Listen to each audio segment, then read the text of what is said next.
ओम शांति। आज के लेख में हम जानेंगे आंतरिक शक्तियों का स्टॉक। क्या है हमारी आंतरिक शक्तियाँ और क्यों जरूरी है। देश, समाज और विश्व में जब जब आपातकालीन स्थितियाँ जैसे कि युद्ध, दंगा, आतंकवाद, महामारी, सूखा, अतिवृष्टि आदि घटित होते हैं तो नागरिकों को सावधान किया जाता है कि वे जीवन जीने के लिए कुछ आवश्यक चीज़ों का स्टॉक अपने पास अवश्य रखें, जैसे कि जरूरी खाद्य सामग्री, दवाइयाँ, कपड़े और अन्य दैनिक ज़रूरत की चीज़ें। उपरोक्त सभी चीज़ें भौतिक हैं और भौतिक शरीर के जीवन को सुविधाजनक बनाए रखने के लिए हम इन सब चीज़ों को इकट्ठा करते हैं। लेकिन मानव का अस्तित्व केवल और केवल भौतिक नहीं है। इस भौतिक शरीर के भीतर एक चैतन्य आत्मा भी है। चैतन्य आत्मा को भी अनेक सूक्ष्म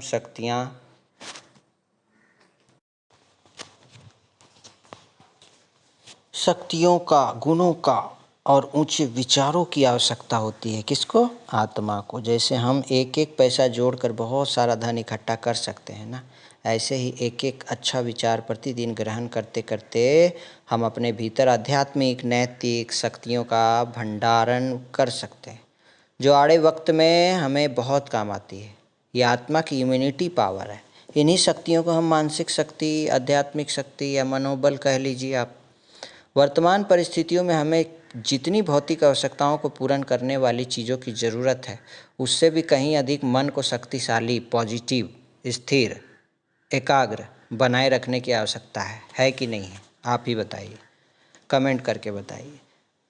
तो दौलत है ज्ञान, गुण, शक्तियाँ। असली दौलत हमारी क्या है? ज्ञान, गुण, शक्तियाँ। भौतिक चीज़ों का जब हम प्रयोग करते हैं तो वे कम हो जाती है, लेकिन आध्यात्मिक शक्तियों के बारे में इससे बिल्कुल विपरीत है।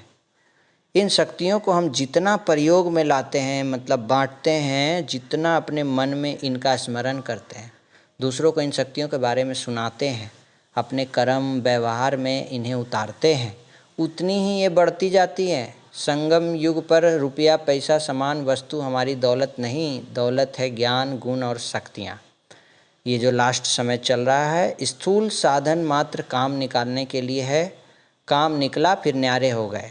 मानो मोबाइल चाहिए, एक बार खरीदा फिर निश्चिंत, लेकिन जो हर पल चाहिए वह है ज्ञान, गुण, शक्तियाँ। स्टॉक में भी यही रखने हैं। दान भी इनका ही करना है, प्रयोग भी इनका ही करना है, प्रतिदिन इनको ही बढ़ाना है। तो कौन कौन सी होती है शक्तियाँ जो आत्मा को चाहिए, जो कि बाजार में नहीं खरीद सकते? परम पिता परमात्मा सर्वशक्तिवान है। कहते हैं ना, सर्वशक्तियाँ हमारा वर्षा है। शक्तियाँ अनेक हैं, जैसे सहन शक्ति, गंभीरता की शक्ति, निर्भयता की शक्ति, क्षमा की शक्ति, धैर्य की शक्ति, अति इंद्रिय सुख की शक्ति, समाने की शक्ति, परखने की शक्ति, निर्णय करने की शक्ति, सहयोग की शक्ति, सामना करने की शक्ति, संकीर्ण करने की शक्ति, समेटने की शक्ति, प्रेम की शक्ति, शांति की शक्ति, अनुशासन की शक्ति, आत्मस्वामित्व की शक्ति, आत्मबोध की शक्ति, आत्मसम्मान की शक्ति, आभार की शक्ति, ईमानदारी की शक्ति, एकता की शक्ति, एकाग्रता की शक्ति, करुणा की शक्ति, नेतृत्व की शक्ति, मौन की शक्ति, रचनात्मकता की शक्ति, लचीलेपन की शक्ति, विनम्रता की शक्ति, विश्वास की शक्ति, सुनने की शक्ति, संरक्षण की शक्ति, संतोष की शक्ति, सत्यता की शक्ति, सहानुभूति की शक्ति, स्थिरता की शक्ति, सादगी की शक्ति आदि आदि। देखें कितनी शक्तियाँ होती है। कहीं भी ये सब शक्तियाँ आएंगी कहाँ से? जैसा समय वैसी शक्ति धारण करने से हम हल्के और सफल रहते हैं। कुछ चुनी हुई शक्तियों पर हम यहाँ प्रकाश डालेंगे, जिनका स्टॉक हमें अपने पास इकट्ठा रखना है। प्रतिदिन यह स्टॉक बढ़ाना है, अपने व्यवहार से इन शक्तियों का प्रदर्शन करना है। तो हम एक एक शक्तियों के बारे में जानेंगे। वो क्या है? पहली है सहन शक्ति। सहन शक्ति का स्टॉक मुसीबत के समय काम आता है। सहन करने से शक्ति बढ़ती है, पाप नाश होते हैं, आत्मा बलवान बनती है। कोई भी आत्मा, चाहे सचारण हो, कुरूप हो, साचरण अनजान हो, स्नेही हो, भरे हाथ हो, महिमा करे या खूंखार हो, विरोधी हो, खाली हाथ हो, उलाहना दे, हर एक को सहन करना है। हर एक को कुछ ना कुछ देना है, उसकी दुआएं लेनी है, रिजेक्ट नहीं करना है। मजबूत पिल्लर बनना है तो निंदा, अपमान, इल्ज़ाम सब सहन करना है। सबके शुभ चिंतक बन हारी बाजी जीतने वाले बनना है। परीक्षा को सुअवसर में बदलना है। यादगार शास्त्रों में दिखाया है कि श्री राम ने वनवास काटा, श्री कृष्ण ने गालियाँ व इंजाम सहे, पांडवों ने अन्याय धोखा सहा। ये सब घटनाएं संगम युग की यादगारें हैं। अपमानित करने वाली, नीचा दिखाने वाली, गिराने वाली, संकल्प में हलचल मचाने वाली, डराने वाली, मन की एकाग्रता भंग कराने वाली परिस्थितियों को भी चुपचाप सहन कर परमात्मा पिता में निश्चय बुद्धि बन चलते जाना है। सभी आत्माएं भाई हैं, शत्रु कोई नहीं है। जिसके मन में शत्रुता है उसका भी शत्रुता नष्ट हो जाए, ऐसे शुभ चिंतक होकर रहना है।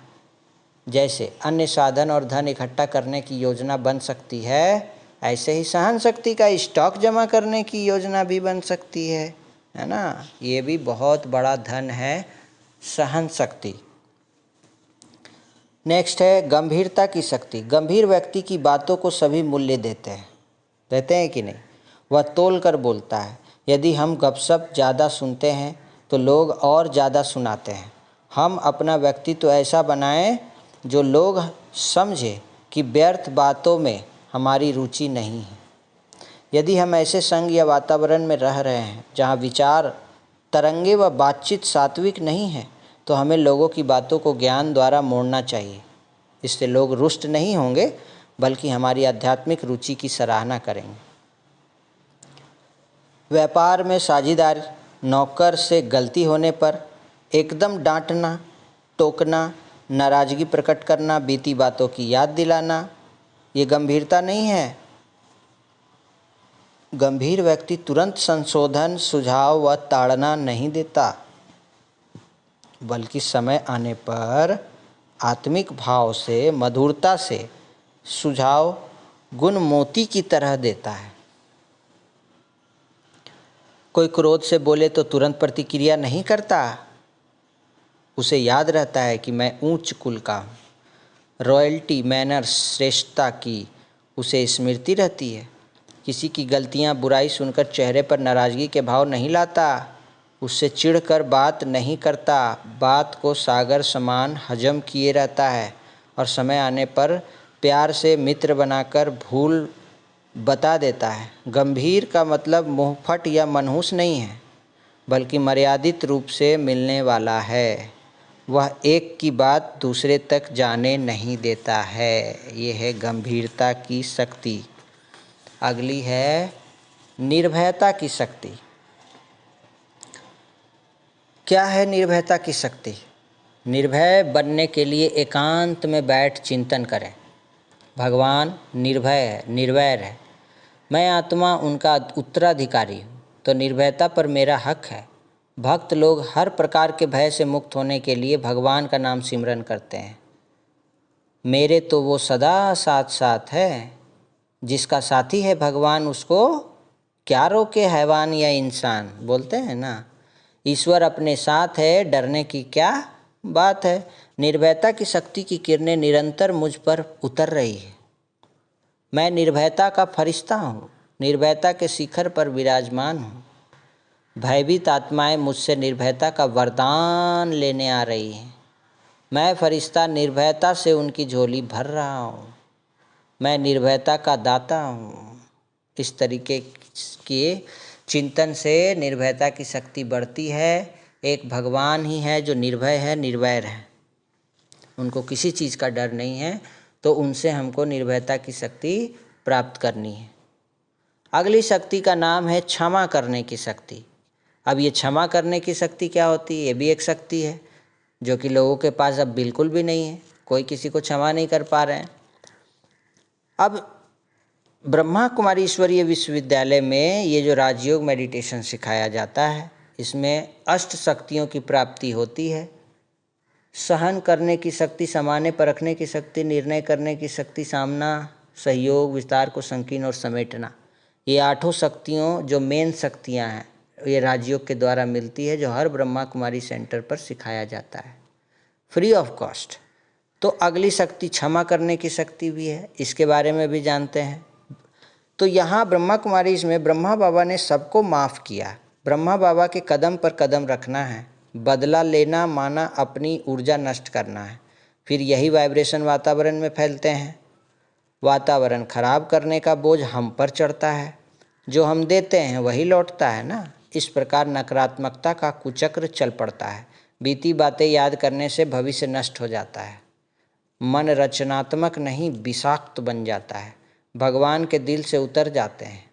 एक निगेटिव के साथ अनेक प्रकार की नेगेटिविटी आ जाती है। सच्चे अर्थ में किसी को भूलने का अर्थ है मन में भी उसके ख्याल ना आए। केवल ऊपर से कहना कि उसकी शक्ल नहीं देखनी है, बोलना नहीं, परंतु अंदर ही अंदर उसकी कमी को याद करना, उसके कर्मों को याद करना, उसका बुरा होते देखना, ये सब खुद से धोखा है। जो हुआ उसका बीज खुद को मानकर हम उस बीज को नष्ट करने की योजना बनाएं। भगवान क्षमा का सागर है, हम भी वैसे ही बने। स्वामी दयानंद ने, महात्मा गांधी ने, क्राइस्ट ने, महावीर स्वामी ने, महात्मा बुद्ध ने, किंग मार्टिन लूथर ने, सभी ने विरोधियों को माफ़ किया। हम भी कर दें। बदले की भावना बताती है कि हम भी दोषी थे और जिनसे हम बदला लेना चाहते हैं उनसे हम कुछ श्रेष्ठ नहीं हैं। माफ़ करने से पुण्य का खाता जमा होता है। मान लो कि हमने किसी को मारा नहीं पर कल्पना की कि ये मर जाए, उसका भी दोष लग जाता है। यह मानसिक दोष है, मानसिक ग्रहण है। बदला लेना माना मन को व्यर्थ में, पास्ट में, गलत योजनाओं में नियोजित करना। बड़े से बड़ी सरकार है भगवान, मामला उसकी कोर्ट में है, वही वकील है, वही जज है। फिर हमें सोचने की क्या दरकार है? बताइए। हमें माफ़ करना है बस, बदले में कुछ नहीं रखा। बदला छोटी सोच के लोगों का काम है। अगला है धैर्य की शक्ति। धैर्य की शक्ति क्या होती है? धैर्य की शक्ति, हमारी संस्था के दादी जानकी जी कहा करती थी कि सुबह उठते ही 3 गोली खाओ, 3 गोलियां खाओ, शांति, धीरज और प्रेम। इनमें से आज हम धैर्य की शक्ति पर चर्चा करेंगे। धैर्य एक बहुत बड़ी शक्ति है। जो व्यक्ति धैर्यवान है वही महान है, वही बलवान है। कहते हैं कि जो धीरज रखता है उसे कभी धक्का खाना नहीं पड़ता। कोई भी कार्य जब हम उतावलेपन में, जल्दबाजी में करते हैं तो उस कार्य के सभी पहलुओं पर विचार नहीं कर पाते और जल्दबाजी में किया गया कार्य कई बार गलत परिणाम भी देता है। इसलिए मनीषियों ने कहा, धीरज का फल मीठा होता है। कोई भी चीज़ समय के अनुसार ही पूर्णता को प्राप्त करती है। हम कितनी भी जल्दी कर लें, सूर्य तो अपने समय पर ही उगेगा। पेड़ पर लगा फल अपने समय पर ही पकेगा। गर्मी, सर्दी, बरसात की सीज़न समय पर ही आएगी जाएगी। इसलिए धैर्य रखकर हर चीज़ को साक्षी भाव से देखते रहना चाहिए और उसके आने जाने में उतावलापन व हस्तक्षेप नहीं करना चाहिए। धीरज का मतलब यह भी नहीं है कि हम काम प्रारंभ ही ना करें, आलस्य में, अलबेलापन में रहें और ऊपर से दिखावा यह करें कि हम बहुत धैर्यवान हैं। जैसे उतावलापन एक अवगुण है, उसी प्रकार से आलस्य भी एक अवगुण है। तो देखना है कि कहीं हम धैर्य के आवरण को ओढ़ करके आलसी तो नहीं बन जाते हैं। ध्यान रखना है कि धैर्य की चादर के बीच में छिपकर कहीं आलस्य और अलबेलेपन का चूहा तो हमें नहीं काट रहा है। चलिए देखते हैं कि धीरज और आलस्य में क्या फ़र्क है। मान लीजिए कि हमें आबू रोड से दिल्ली जाना है। इस यात्रा में लगभग 12 घंटे तो आप अपनी कार से लग ही जाते हैं। आलसी व्यक्ति तो यह यात्रा शुरू ही नहीं करेगा, कहता रहेगा कि हाँ मुझे दिल्ली जाना है, मुझे दिल्ली ज़रूर जाना है, दिल्ली ज़रूर जाऊँगा। दिल्ली तो जाना ही है, लेकिन यात्रा को शुरू नहीं करता है। केवल कहता रहता है कि हाँ आज नहीं कल जाऊँगा, कल नहीं परसों जाऊँगा, इस महीने नहीं अगले महीने जाऊँगा। यात्रा की चर्चा तो करता है लेकिन उसकी शुरुआत नहीं करता। ऐसा नहीं कि उसके पास समय नहीं है, लेकिन वह ज़रूरी काम को टालने की कोशिश करता है। टालते ही जाता है, टालते ही जाता है। ये टाल मटोल आलस्य ही है।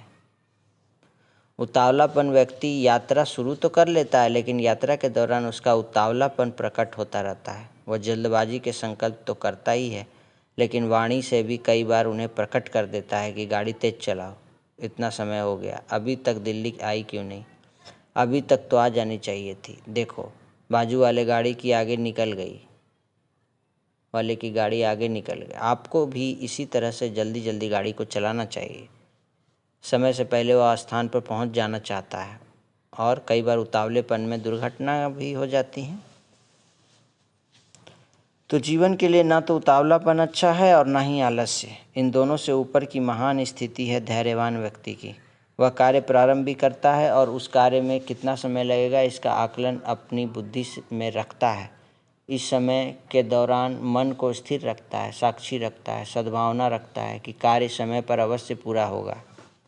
इसलिए मुझे शांत रहना है। इस प्रकार आलस्य और उतावलेपन से परे हमें धैर्यवान बनकर के अपने सब कार्य पूर्ण करने हैं ताकि बाद में पछताना ना पड़े। धीरज बंदर में नहीं होता, वह उतावला और चंचल होता है। इसने बंदर कुछ नहीं कर पाता। बच्चे में भी धैर्य नहीं होता है। माँ के पास जाने की उतावली में खटिया से गिर जाता है। भूख लगी तो उतावलेपन में दूध गिरा देता है। भले ही वह पवित्र है पर समाज के लिए उपयोगी नहीं है। धैर्य ना हो तो व्यक्ति चीज़ तोड़ता फोड़ता, खुद को मारता, शरीर को नुकसान पहुंचाता है। धीरज की कमी वाले को साधना में सफलता नहीं मिलती है।